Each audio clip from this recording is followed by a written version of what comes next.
Boss, magandang hapon po. Ito po yung presentation po natin in the video format.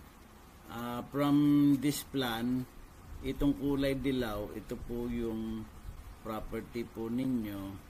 Itong cyan ay property po ni Joseph.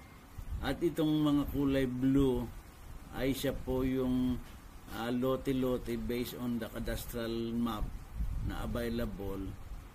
Itong pula naman, ito po yung daan para papunta po sa malapit na development na area at papunta po doon sa property po ninyo, which is ito po yung may bahay na tinutumbok po dito.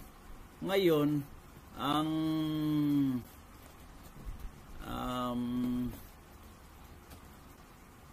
ito naman po itong kulay halos dilaw na to ay ito naman po yung Manila East Road ng Pililla. Considering po dito sa lote po ninyo, kung titingnan nyo po sa bird's eye view, pag island po natin, ayan, nakasland po siya. Ito po yung property nyo. Facing naman po siya doon sa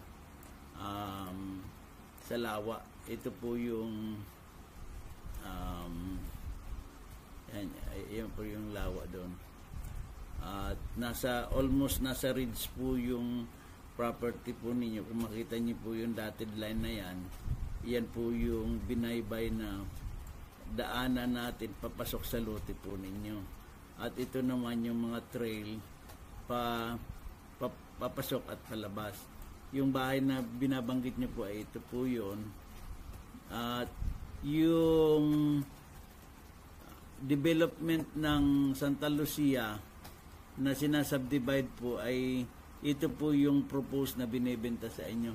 Tingnan po natin doon sa historical view yung malapit na image na po ngayon. Ito po yung NPC line, tapos ito na po yung area na binibenta sa inyo, which is ito naman po yung kalsada.